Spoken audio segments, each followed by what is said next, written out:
Mara had always been fascinated by the stars. As a child, she would lie on the grass, gazing up at the night sky, dreaming of what lay beyond. Now, as a systems engineer aboard the orbital research platform Aurora, those dreams had become her reality. The station orbited Earth at a steady pace, its metal frame creaking softly in the silence of space. For most, the view of Earth from the observation deck was breathtaking. For Mara, it was a reminder of the distance between her and everything she once knew. The isolation was palpable. Communication with Earth was limited, and the crew's interactions were often brief and functional. Yet, in the vast expanse of the digital universe, Mara found a lifeline.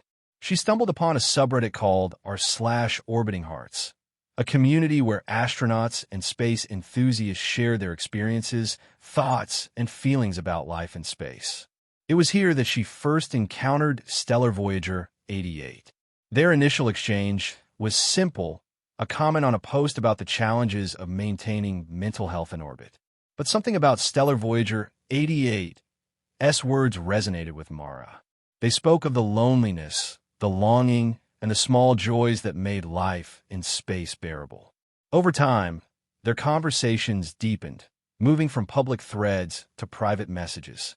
Mara learned that Stellar Voyager 88 was stationed on a different platform, one that orbited a distant moon. Their missions were separate, their paths unlikely to cross. Yet in the vastness of space, they found a shared connection. They spoke of Earth, its oceans, its cities, its sunsets. They shared stories of their childhoods, their hopes, and their fears. Through their messages, they built a bridge between their isolated worlds. One evening, as Mara floated in the observation deck, watching the Earth below, she received a message from Stellar Voyager 88. Do you ever wonder if we're the last ones out here?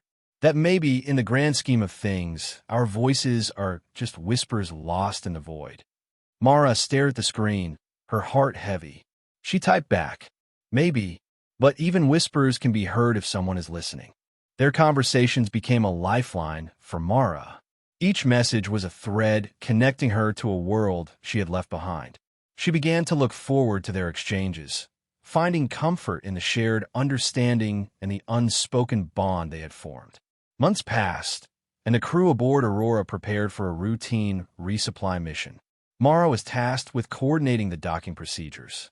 As she worked, her mind wandered to Stellar Voyager 88. She wondered what he was doing, if he was thinking of her. She had never asked for his real name, and he had never asked for hers. Their connection was built on the anonymity of the digital world, a space where identities were fluid and secondary to the emotions shared. The resupply mission was successful, and Mara found herself with a rare moment of downtime. She decided to take a risk. She sent a message to Stellar Voyager 88. What if we could meet? Not in person, but in a way that feels real. Would you want that? She waited, her fingers hovering over the keyboard. Moments later, a response appeared. I'd like that. But how? Mara smiled. She had no idea how, but she was determined to find a way. Using the station's virtual reality system, Mara and Stellar Voyager 88 arranged to meet in a simulated environment, a digital recreation of a park on Earth. The moment Mara donned a VR headset and entered the simulation, she was overwhelmed by the sensation of being grounded again. The soft rustling of digital leaves, the chirping of virtual birds, it felt real. And then she saw him. He was standing by a virtual bench, looking around as if searching for her. Mara approached him, her heart racing. When he turned and saw her, his face lit up with a smile that reached his eyes. Hi, he said, his voice warm and familiar. Hi, Mara replied, her voice trembling slightly. They spent what felt like hours walking through the park, talking about everything and nothing. It was the most real connection Mara had felt in months. As the simulation ended and Mara removed the VR headset, she felt a sense of loss. The digital world was gone, replaced by the cold, sterile environment of the station. But the connection remained.